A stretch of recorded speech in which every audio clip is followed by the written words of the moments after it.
Hello everyone. Today we are going to read the chapter The Rat Trap by Selma Lagerlöf.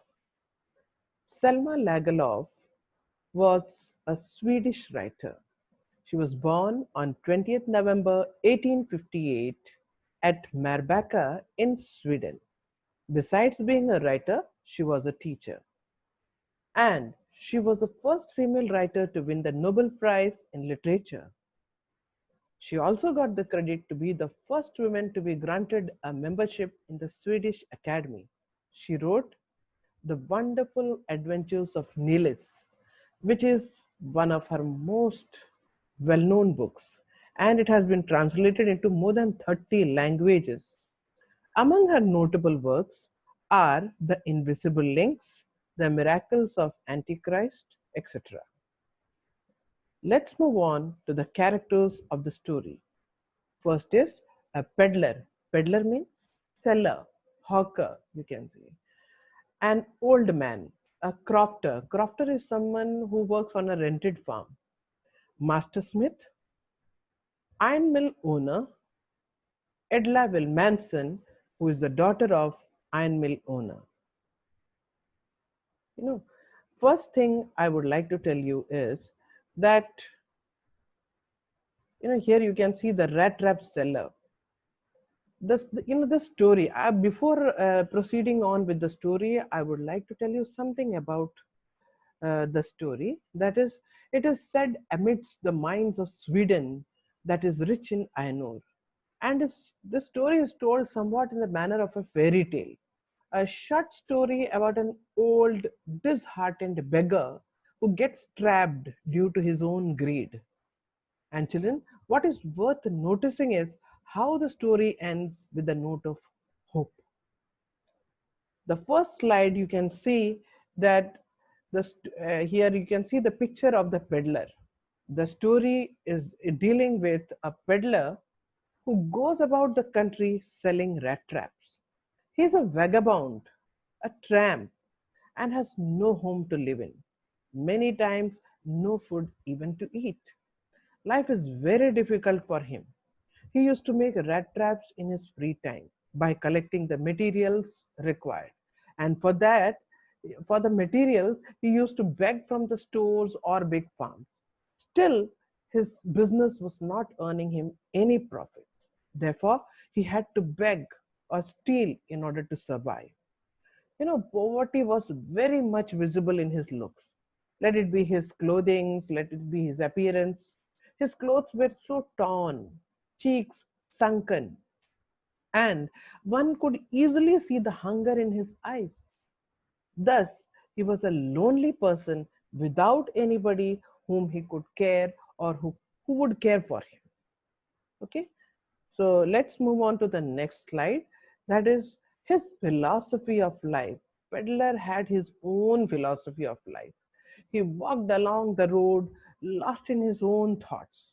But one day, while walking, he got lost in a series of thought, and this was something which he found very interesting.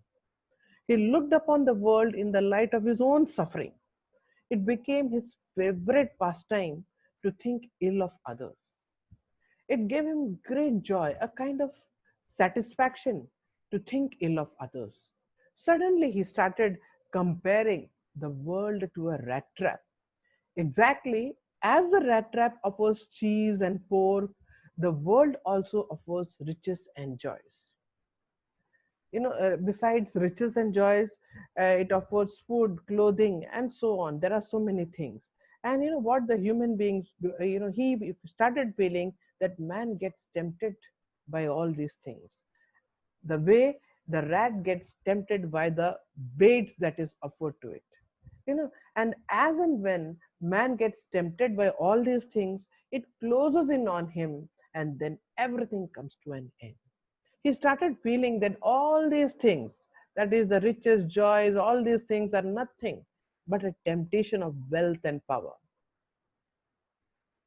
Moving on to the next slide. Peddlers meeting with crofter. you know One evening, he very often used to move about in the streets. One evening, the rat trap seller was walking As usual, very slowly, lost in his own thoughts, he saw a little grey cottage by the roadside. He went up to the cottage and knocked at the door. And there was a purpose behind his knocking at the door. Actually, he went over there to seek shelter for the night. Generally, he was not helped by, or you can say, welcomed by anyone. He was refused help by anyone and everyone whoever he approached. But this time he was welcomed by the old man into his cottage. He was a lonely old man without wife and kids. He received the rat trap seller very cheerfully. He was happy to have someone for a company in his loneliness. He wanted someone to talk to. Therefore, he was very talkative and friendly with the peddler. Immediately after making him feel comfortable, what did the old man do? He gave him some supper and some porridge to eat. Then he shared his tobacco roll with the stranger. After this, both played game of cards. That is Jollis. Jollis is game of cards. And this they went on playing till the bedtime. The old man was very liberal to this stranger since he was living an isolated life. This man, what he did that he not only was liberal sharing his food but also his secrets. This old man started speaking about himself to this stranger. He tells him that he was a rich man once, he was a crofter, and he used to work on the rented farm. As he was old now and he could not work, he made his living depending upon his cow. He said that the cow gave him enough milk every day to be sold in the factory. He told the stranger that the cow could help him make his living, and that too in a better way.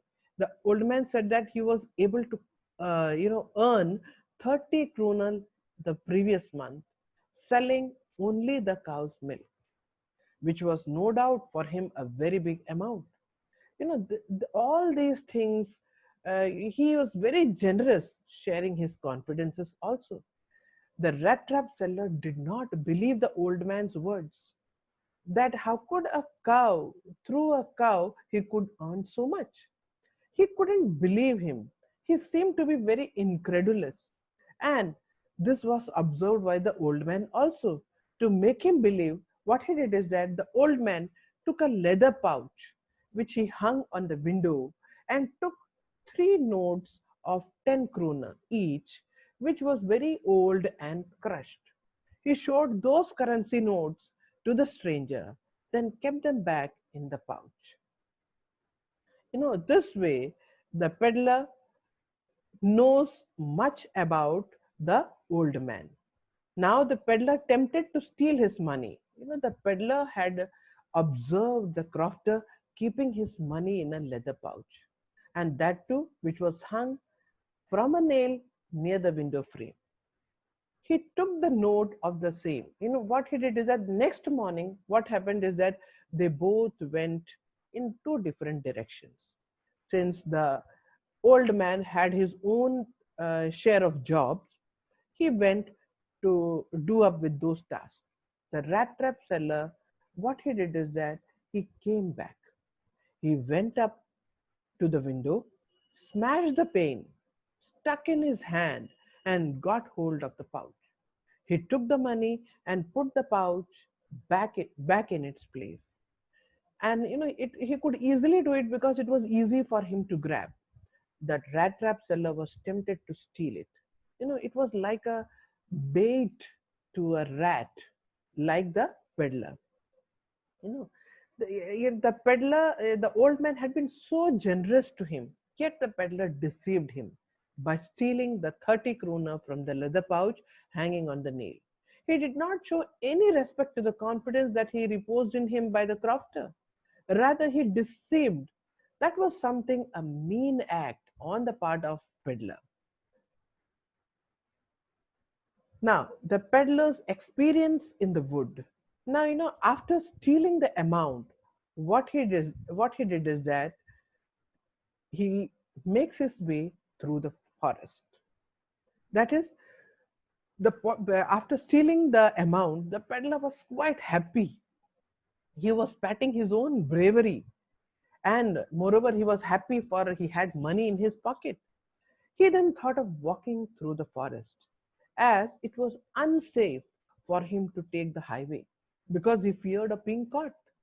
So initially, it was not difficult to walk through the forest, but later on, what happened? In the forest, it became very confusing as he forgot his way. He walked and walked, but could find no way out. The wood, with its trunks and branches, had closed upon him.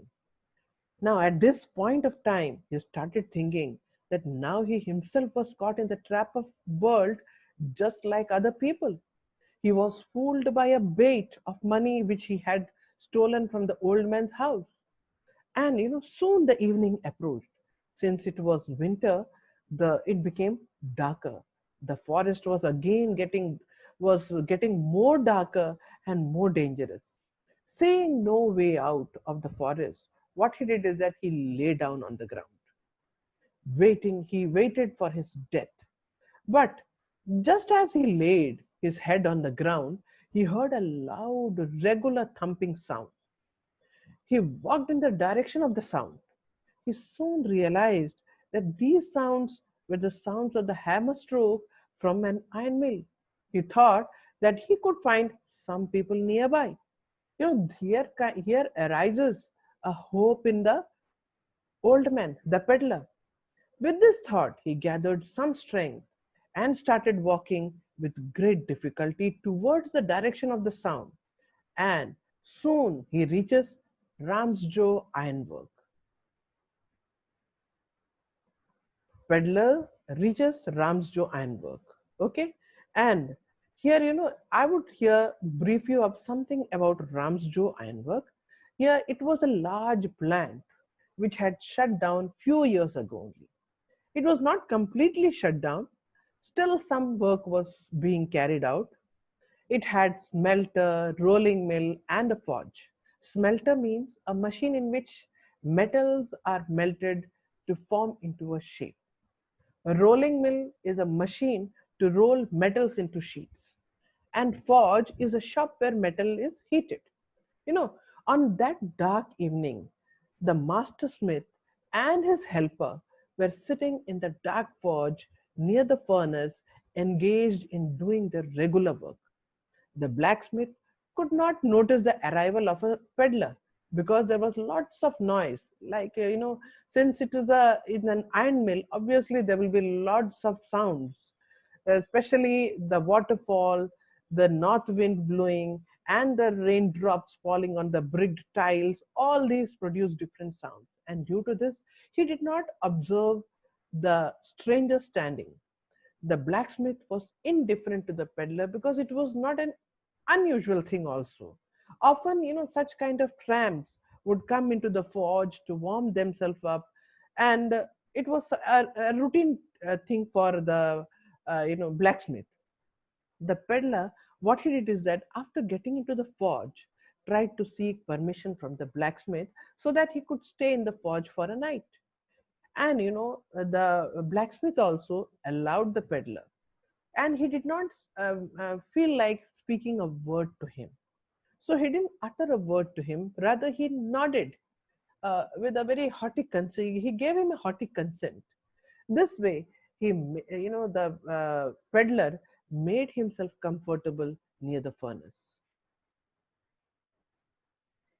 Here I have shown you, this is Ramsjo Ironworks. The smelting is going on, rolling, forging, all these things are there. Okay, here you can say big bellows. Bellows means chambers for pumping air. Okay, and here you will find shoving charcoal into the maw of the furnace. Shoving means pushing charcoal into the maw. Maw means mouth of the furnace. Now the iron master's visit to the forge. Now, as I have told you, that the iron master is the one who owned this Ramsjo Ironwork. The owner of Ramsjo Iron Mill, he was a very ambitious person whose aim was to sell only the finest iron into the market and was very particular about the quality of steel produced in his mill. Therefore, he used to keep a check on the workers both during night and the day. That night, when the peddler was sleeping near the furnace, the owner of the mill, that is the ironmaster, was on a nightly supervision. The ironmaster, on seeing a stranger near the furnace, headed towards him. Took great interest in finding who the stranger is. He went to him and looked him very carefully. After having a close look at the face of the peddler, he took him for an old acquaintance named Nilis Olof. The ironmaster believed that the peddler was one of his old regimental friend named Nilis Olof. They had been in the same regiment. The ironmaster recalled their previous days and he even said that he should not have resigned. Okay, and this way he was sorry to see his own friend in such a pitiable condition. He wanted to help him. He felt that his own friend is having such a bad time. So what he did is that he invited him to his home and also wanted him to have to have his company on, especially on the eve of Christmas. The peddler was sure that he has misunderstood him to be an old acquaintance. But see how clever he was. He did not rectify the ironmaster. He did not correct the ironmaster. Rather, he should have said that, look, you have misunderstood me. I'm not your old friend. But he did not do so. Why? Hoping that he would get some money. When he started inviting him constantly, the peddler declined his invitation.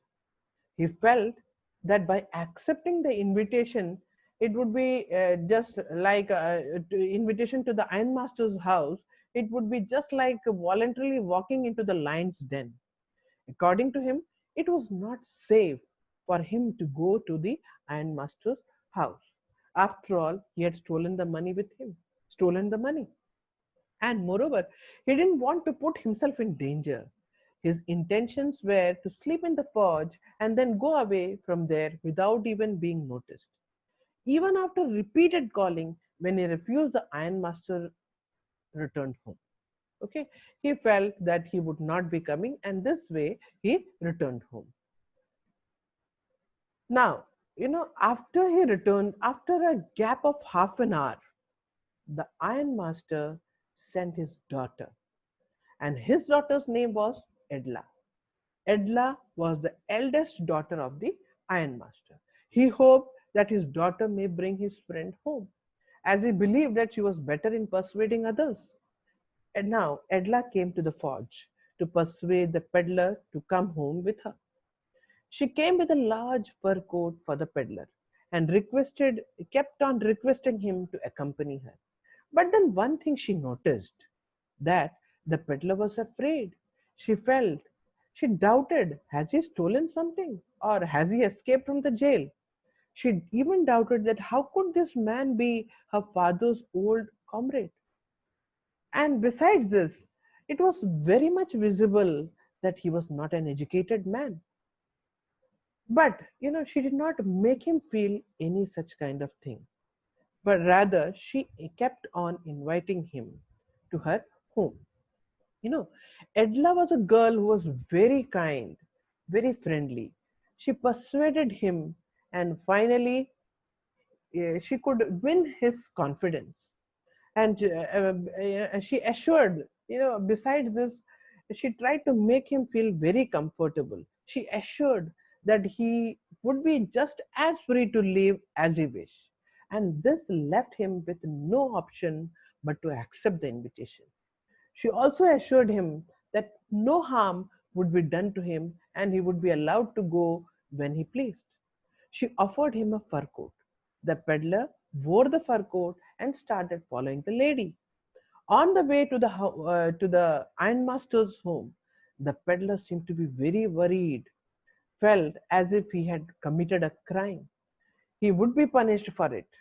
On one hand, it was very natural that, by not revealing his actual identity, he was somewhere feeling a strong sense of guilt. On one hand, he had deceived the crofter by stealing his 30 kroner note.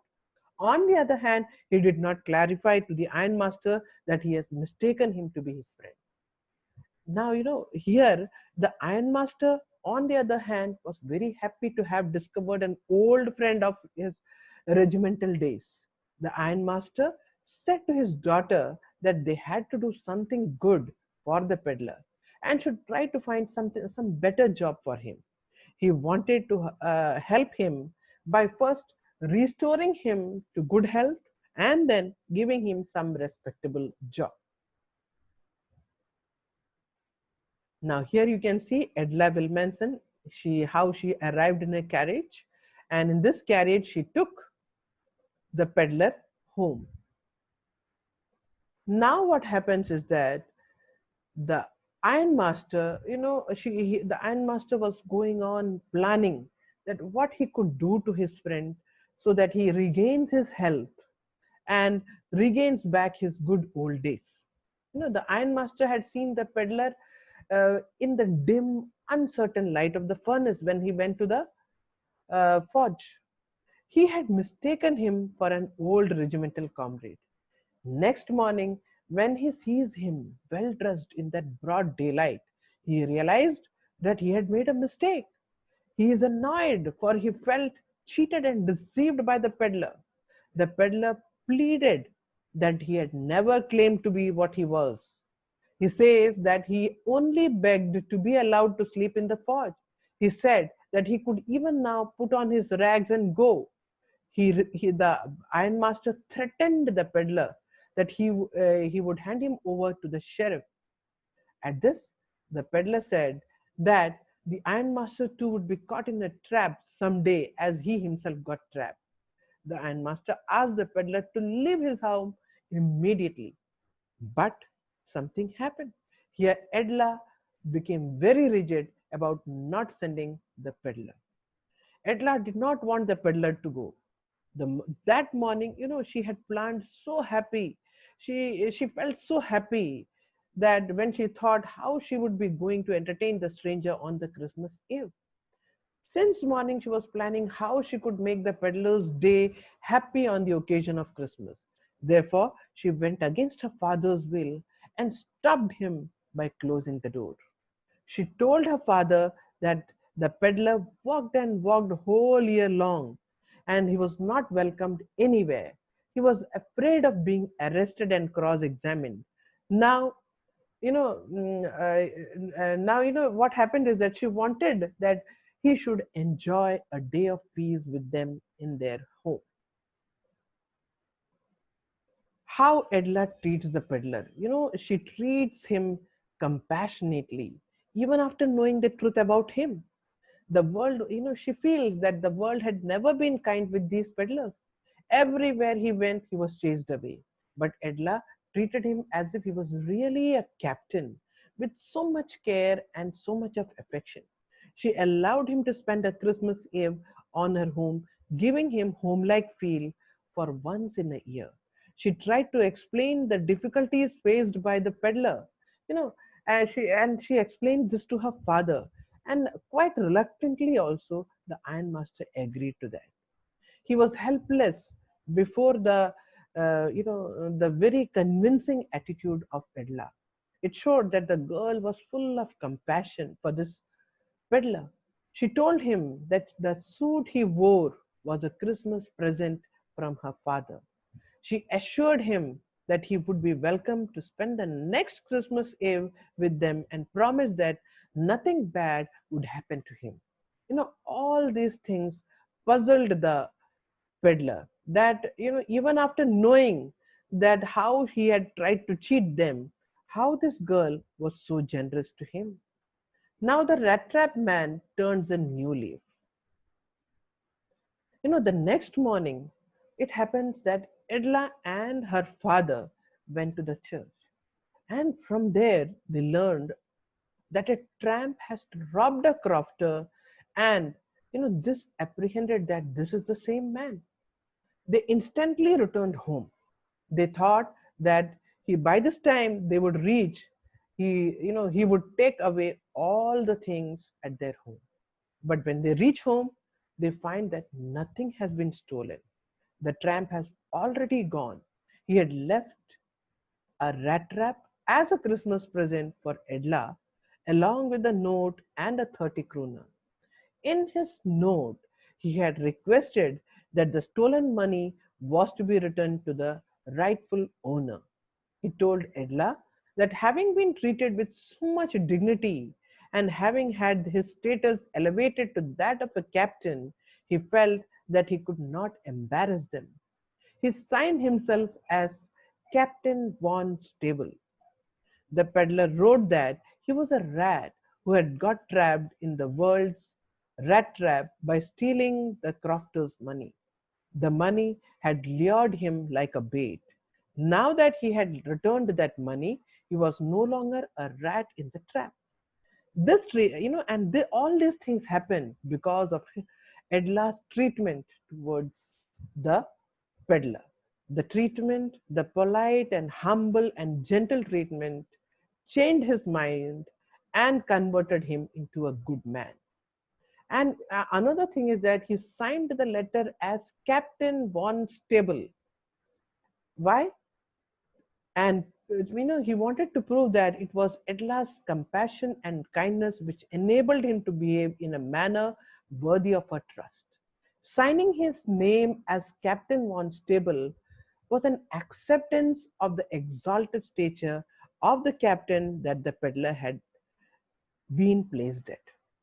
Okay, and this way, this man becomes a changed person, and all happened due to the friendliness, the warmth, and the hospitality which touched the peddler. Okay, now here we come to the end of this chapter.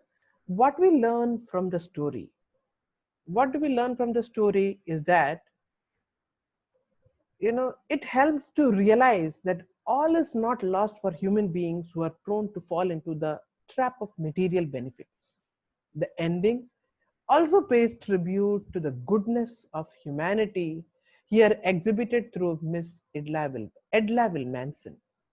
The happy ending also arouses our optimism and belief in the essential goodness of man and other human virtues.